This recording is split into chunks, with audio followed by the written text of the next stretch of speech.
welcome to the morning show.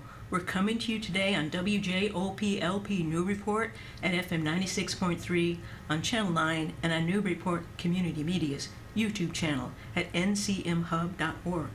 I'm your host, Mary Jacobsen, and today we're going to have the opportunity to learn about the fascinating history of the Salvation Army and their extensive good works internationally and in our local community. And we'll also learn about their upcoming Celebration Sunset Cruise scheduled for June 29th on the Captain's Lady at 6 p.m. We have the perfect people here for both of these topics. Captain Jessica Berkhoudt is here. Captain Jessica, thank you for coming to the morning show. Thank you for having me. I'm so excited to be here this morning. I'm excited to have you. I've been looking forward to this all week. And we have Salvation Army Board Chair David Lanphear is also here. David, thank you so much for taking time to visit the morning show. Happy to have you. Same. Well, let's start out talking about the history of the Salvation Army. We're all accustomed around Christmas time to see the Salvation Army collection kettles. But many of us, myself included, may not have been aware of the long history and the international scope of your endeavors and good works, nor perhaps do we have a full understanding of why and how the two parts of your organization's name are linked, the salvation part on the one hand and the Army part on the other. So let's start with the history then of the Salvation Army. When and by whom was it founded, and what's its mission? Yes, love that. The Salvation Army was founded by Catherine and William Booth in 1865 in London, England. These two individuals were such a powerhouse couple for Christ, but then also for people. And one of the things during that time, including not just London, but many parts of the world, where there was a lot of individuals that were experiencing poverty. And those individuals were not always welcome in public spaces, including our own very churches. And William Booth and Catherine Booth felt a passion to go to the streets and meet people's needs, sharing hope and love. And so they left their typical Methodist church congregation. They left and they went to the streets, and William Booth went with three missions. It's called Soup, Soap, Salvation. Oh, I love that. Soup, soap, and salvation. Yes, learned it as a little girl, stuck with me forever. And Soup, Soap, Salvation is just very simple.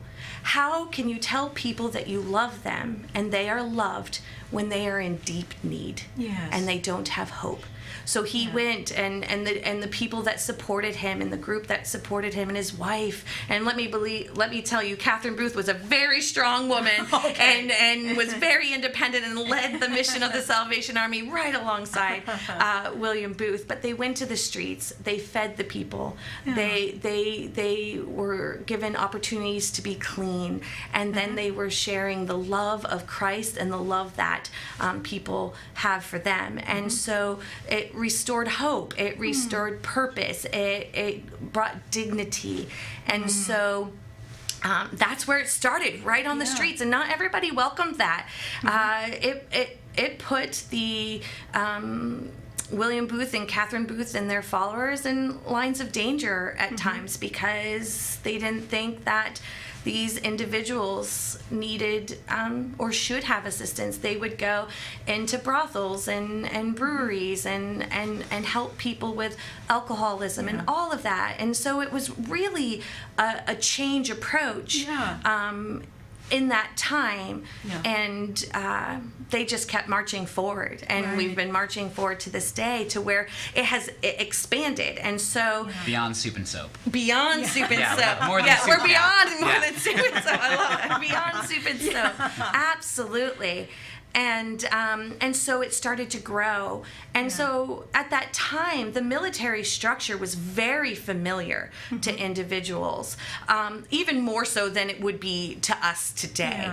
But during that time, people were very aware of the military structure, and it was very systematic of how to approach. There was a good chain of command. So it was growing and growing and growing. And so William Booth decided that he was going to establish a change of command, that we're going to do salvation and we're going to be an army. We're going to be systematic. We're going to fight for those who are marginalized, for those who need hope, those who are struggling to know that they're loved, right? And so he systemized this military approach, really. And so that's where you get Captain Jessica, or my husband, Major John, or the General of the Salvation Army, which is like the top. And William Booth became the first General of the Salvation Army.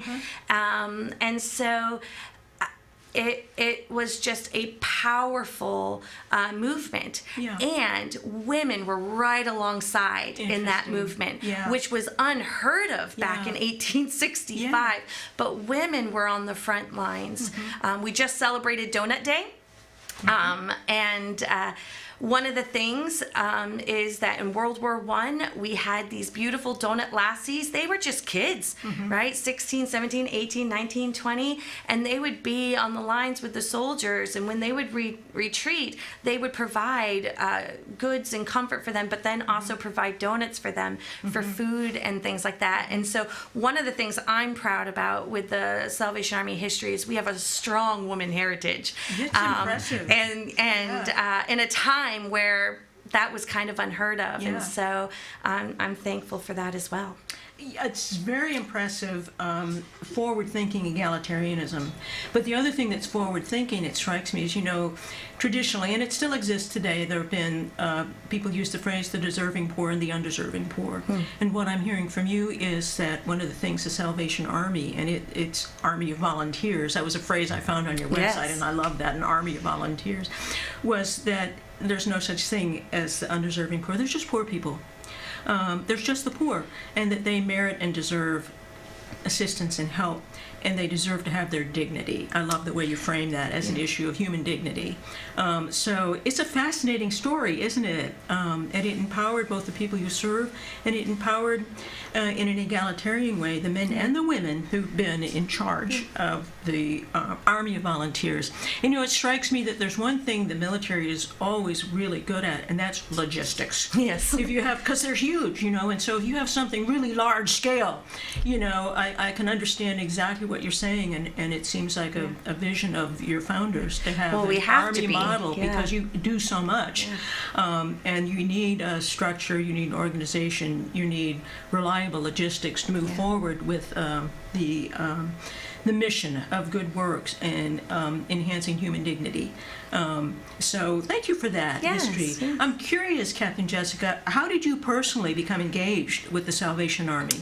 Yeah, so my mom, I'm also a child of four, and my mom was a single mom fleeing domestic violence, and we became relocated, and we happened to relocate right next to the Salvation Army in Athol, Massachusetts. Oh my gosh. Yes, we were separated by a parking lot, and my mom was like moving all of our stuff in, and a captain, Monica Becker was her name. She was a young captain at the time and saw my mom like moving 4 little kids in, and she decided to go across the street and introduce herself. And I remember as a little girl, I was 5 years old, six years old, and I remember her spending hours at our kitchen table in a uniform like mine, but with a hat. And I thought, what a funny looking lady, right? What is she doing? And my mom just talked and talked. And when they were finished, the Salvation Army officer, captain, brought us in, and she said to us, she said, okay, children, she said, tomorrow I'm going to pick you up from the bus, and you're going to come to the Salvation Army after school program. Oh. And so we started to go to the Salvation Army program, where they helped us with homework. They helped us, they gave us dinner. We had music programs. We had social programs. We had badge programs similar to like the Scout programs and things like that. And so we ended up going to that every day, Monday to Friday. And then she invited us to church. My mom didn't quite go at that time, but we went to church every Sunday. She'd walk across the street and pick us up. Then her teenage daughter started to babysit us. I didn't know at the time, but they were helping my mom with rent. They were helping my mom with food. Yeah. During Christmas time, we had a massive amount. I just remember in my kids' eyes, it was like 10 feet tall. But we just had so many gifts under the Christmas tree for years to come. And so I grew up in the Salvation Army and in its programs. I was the poor kid at school, right, where I was constantly teased. I wasn't treated well. But when I went through the doors of the Salvation Army, I was loved for who I was. I was cared for, and I had friends. I had lots and lots of friends. And so as I grew up with that, and then going to worship services there, and then getting into the other programs, music programs. As a teenager, there were opportunities to visit other countries and that the Salvation Army were in, because there's 134 countries we're in. So there were opportunities as a youth, as a teen, as a young adult to get into. And as I just continued to experience the Salvation Army, as I continued to share the hope and the love that I received that changed my whole family, I was just like, I want to do this. Something clicked, right? Something clicked, and I just wanted to do it. And so I did it. You did. I did it. Here you are, and Captain here today. I am. I'm here today, and I am now Captain Jessica, looking for the little girl, the little boy, whoever it is who may come through my doors or be in our neighborhood or in community, and just love on them, care about them, and help any way I can. Because the reality is there are help doesn't have a financial margin, right? Help, people needing help, it's everybody now. Everybody's gone through so much, whether it's physically, financially, emotionally, spiritually. People just need support. I need support. We all need support, right? So to be able to be a part of community and offer that support, and in the history that we have in the Salvation Army, the way it impacted me and my mother and my 3 other siblings, I just want to give that back because it's so important. Well, that's a beautiful and inspiring story. And it makes clear that you experienced from a young age all of the ideals and the values that the Salvation Army represents, and you internalized them and wanted to give back, which is inspiring in its own way. So thank you very much for that. I really appreciate it.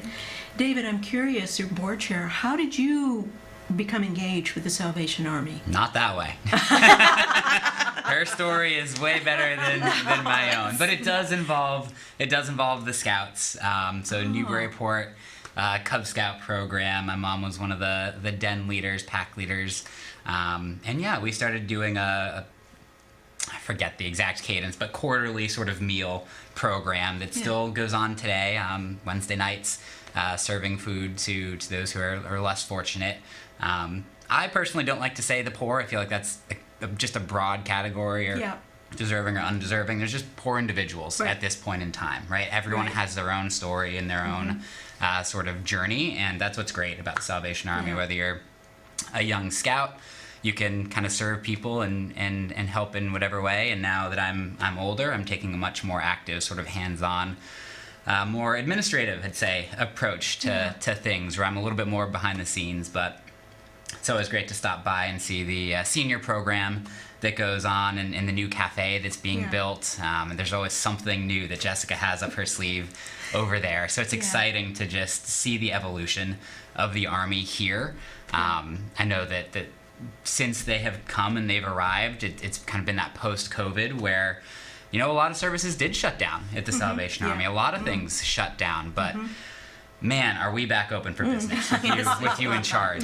There's Very kind of you. double, tripled what we've ever done before, and just we're serving so many more people on their spectrum of need, and need looks so different Yes. from person to person. There's people that you think are probably well off, neighbors that really aren't. They're struggling through an unemployment, through a divorce, through lots of different things where they were stable, but the next day they might not be.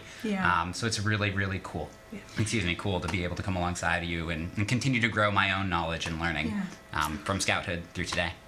Well, thank you, David. And what I'm struck by is that your engagement really started with the seed that was planted in your childhood of participating in a community endeavor that meant helping people, giving back, and that stuck with you, and now you have adult ways of being engaged. But that seed was planted there. That's a similarity in both of your stories, the seed for... Get the kids involved. Get the kids involved. In any sort of helping becomes program. a template for a lifetime of respecting everybody and wanting to be able to give back and be helpful. So, well, I'd like to learn a little bit more about the salvation part, because I think it's something a lot of people don't fully understand.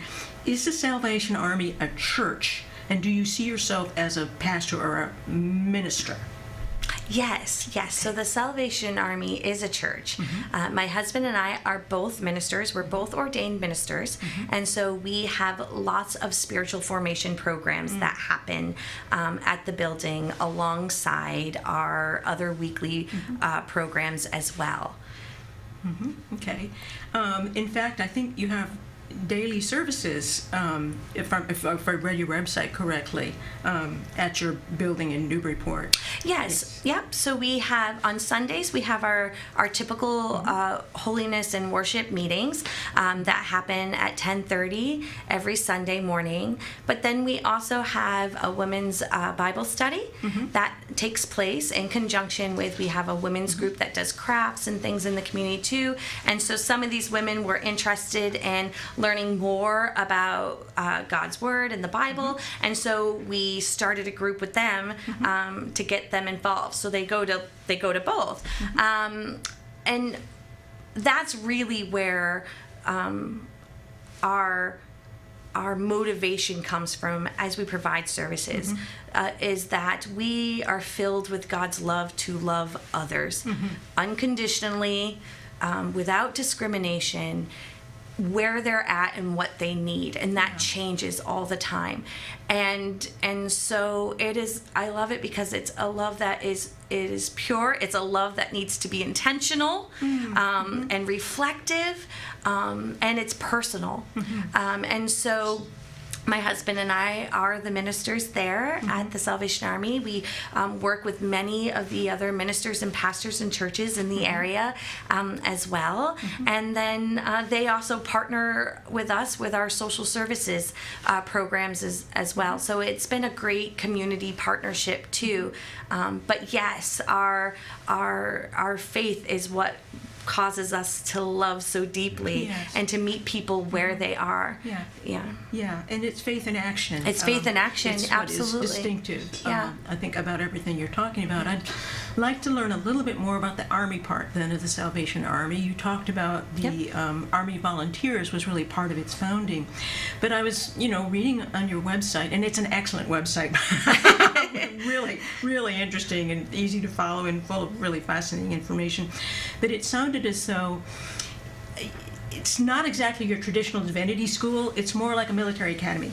It is. And I was hoping you could say a little, because I think that's really interesting. Could you say a little bit about what that training is like? I can give you a little snapshot because that's a big picture. But I think because it's just so interesting and different. Yes, in Suffern, New York, the Salvation Army has the College for Officer Training, and it is a program to specifically educate and train individuals who want to be a Salvation Army officer. And it's quite a commitment because it's very much like the military rank where you're moving, right? And so you get your moving orders and things, so you can relocate depending on where they need you, how they need you. And so there's a little bit of that kind of dependency on the Salvation Army as to where you move.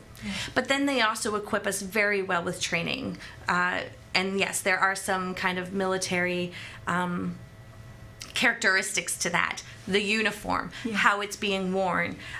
We wear it every day to school, every day to class, Yeah. right? And it's about discipline. It's about being disciplined, because when you're caring for others, you need to be sure that you're, one, caring for yourself, but two, that you're at a level of integrity so that you're carrying it out holistically in the way that it was intended.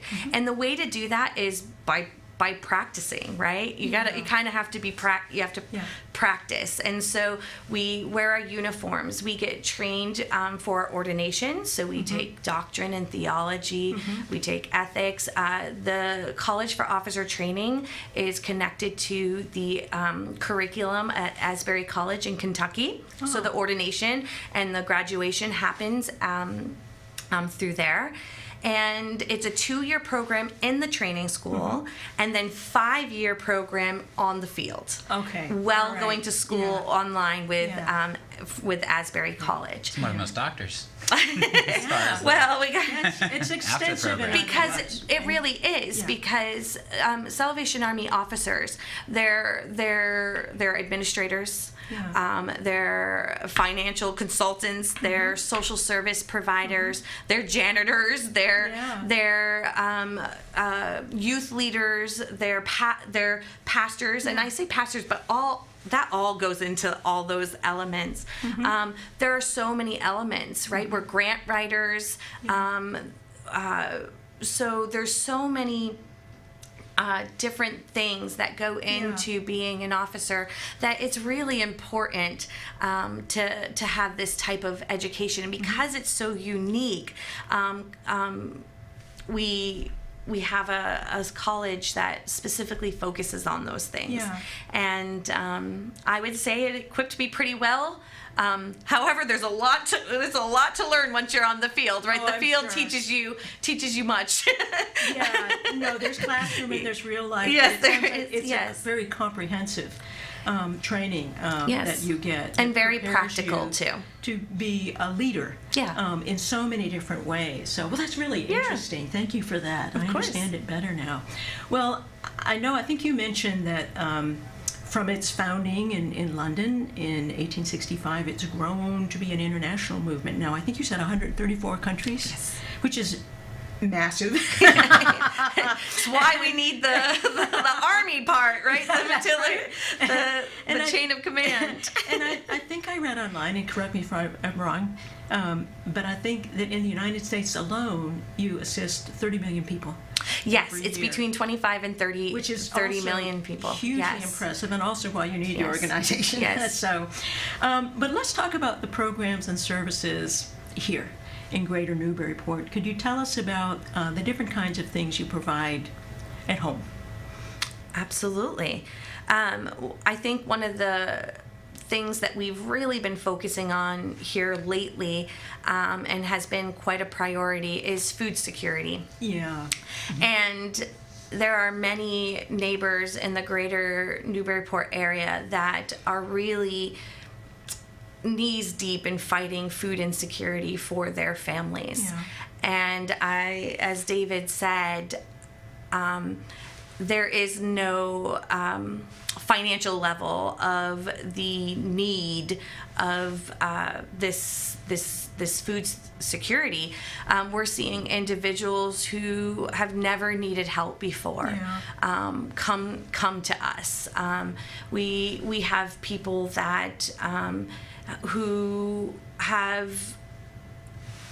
have had enough before and have been stable, but now are no longer stable. And then we have individuals who were facing food security already and now are in quite a distress. And so food security is a big focus at our programs. And I would say food security with community.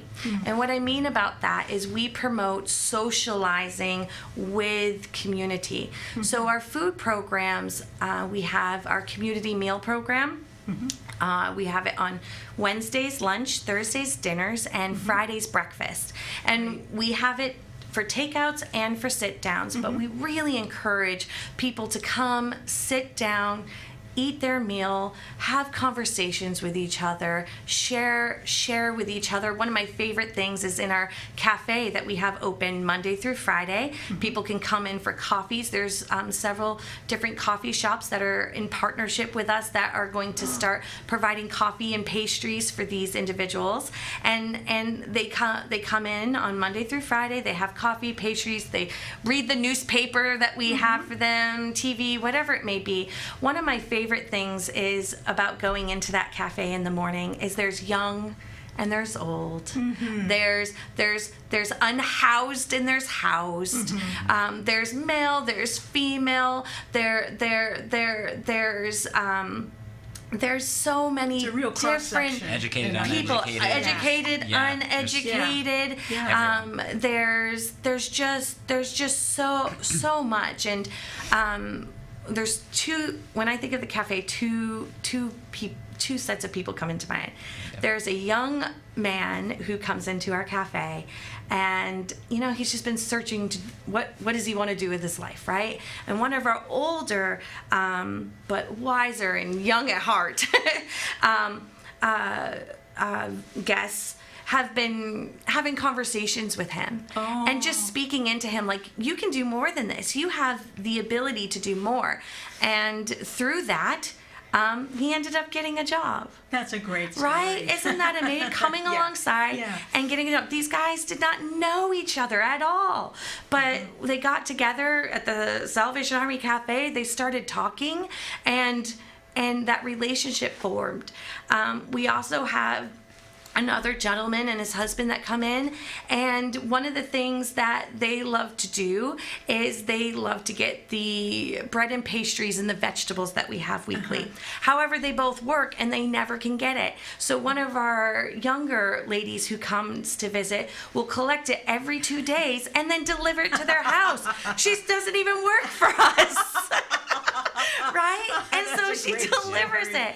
And there's millions of bunches of stories just like that. But that's what happens when you bring community together, right? And it doesn't have to be rich or poor. It's just community, and it's pure, and all you need is a space. And donuts help, and coffee helps, right? Keeps us running. Well, you need the space, but you also need the people such as yourselves who have the vision for what you can do with the space. You can create an everybody cafe that becomes a community center that's vibrant and welcoming and inclusive.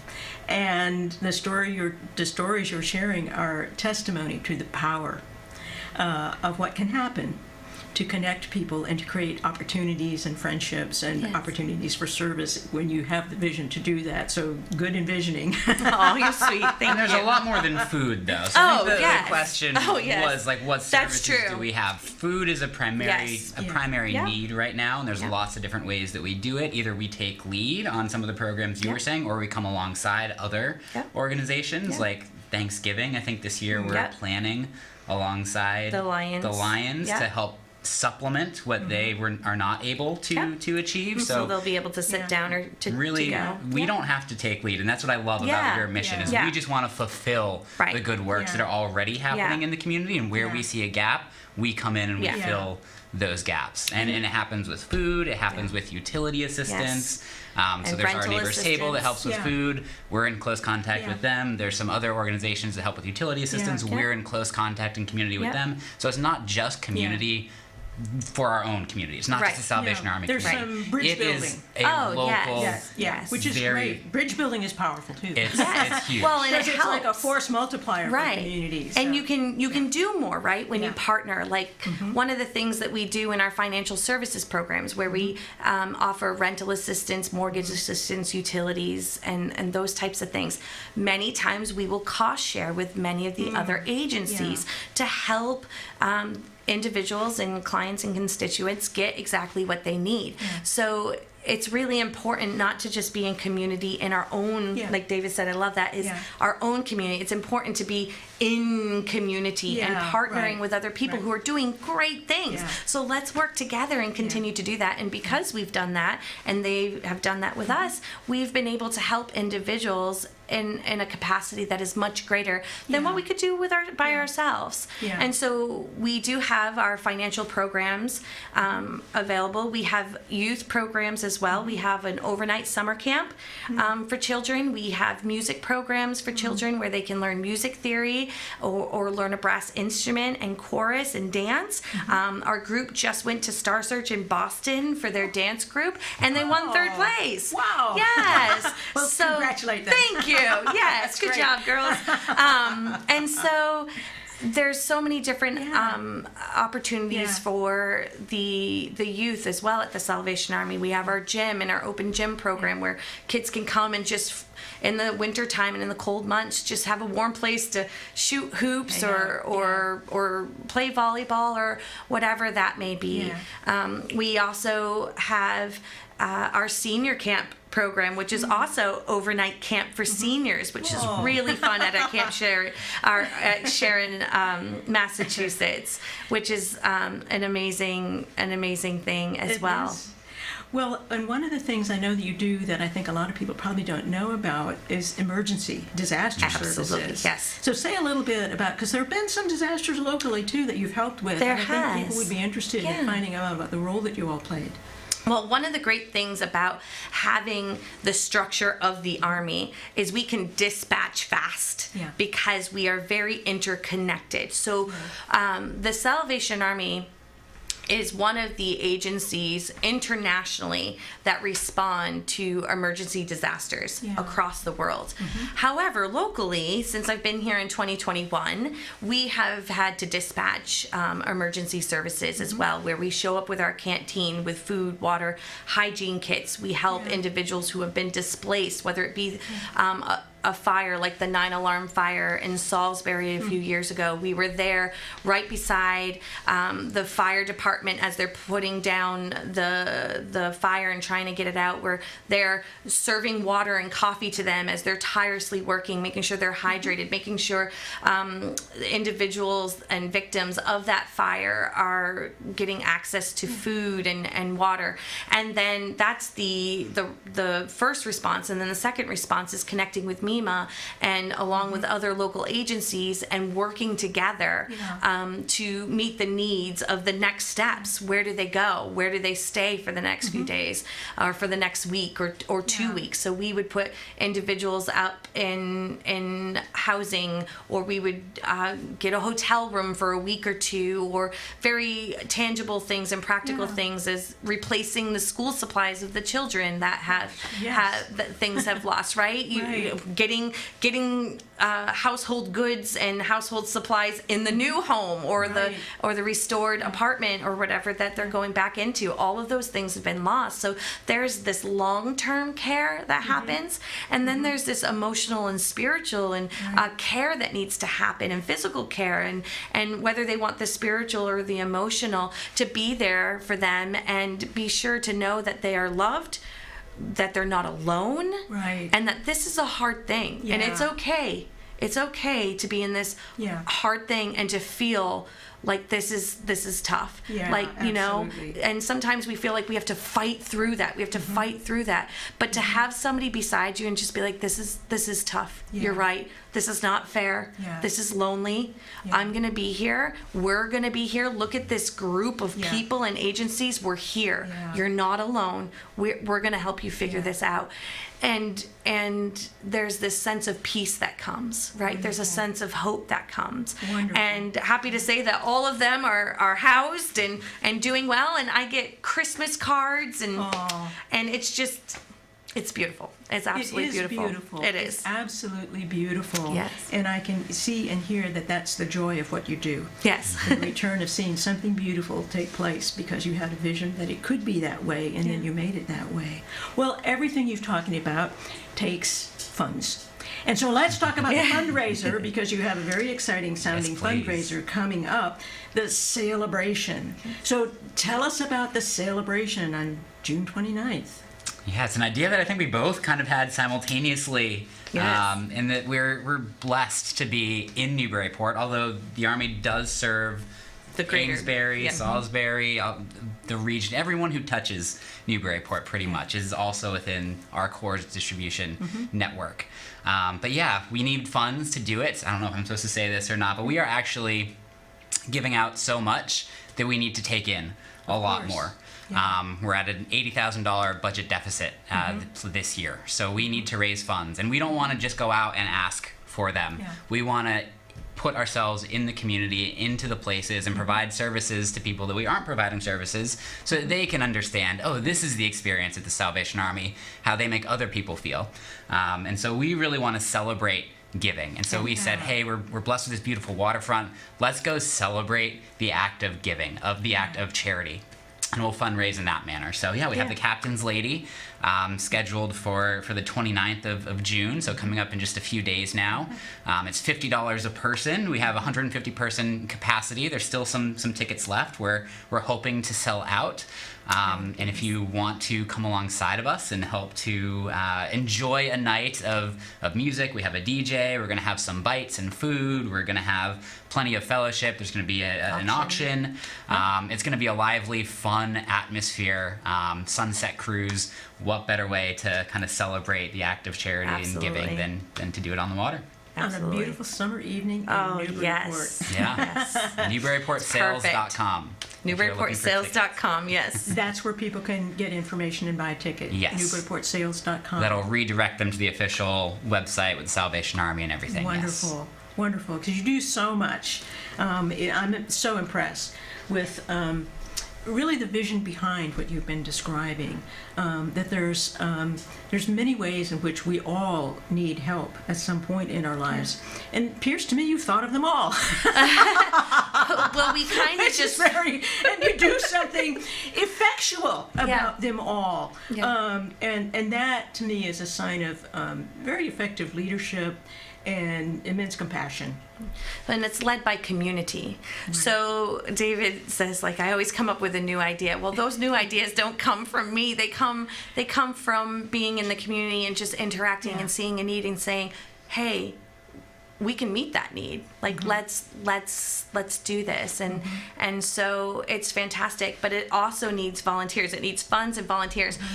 We have, besides my husband and I, we have one staff member, and the rest is based off of volunteers. Okay. And so I say we're small, but we're mighty. You are small but mighty. I say that all the time. We're small, but we're mighty. Totally mighty. And so even what we've accomplished thus far is because there have been some amazing community partnerships, community support that has come alongside our mission and our goal to love people, give hope, and meet needs, again, without discrimination, where there is no objective but to serve. Right. To serve everybody. Yes, everybody. That's right. Absolutely. It's a beautiful vision. And so don't forget about the celebration, everybody. Would you say that website once more? just so people know? NewburyportSales.com. NewburyportSales.com, Saturday, Yes. June 29th, 6 p.m., the Captain's Lady, the whale watching ship. Everybody's seen it. It's going to be great. Down on the boardwalk. Everybody knows where it docks. Yep. So there you go. I already got my babysitter. Like, I got 4 kids. I got my babysitter. We're good. There's your training. I love it. Captain Jessica, David, I can't thank you enough. It's been so much fun to talk to you both, and really inspiring to learn about everything you do, and the stories you've shared about your engagement with the Salvation Army have been inspiring. It's really wonderful. I really appreciate you taking the time to come to the morning show and talk about what you do and about the celebration coming up on the 29th. Thank you so much. Thank Thanks you. for having us. Thank you. This was wonderful. Oh, it's been my pleasure, totally. Well, that's it for today, everybody. Please join us again next Thursday at 9 for the morning show. Till then, everybody be well.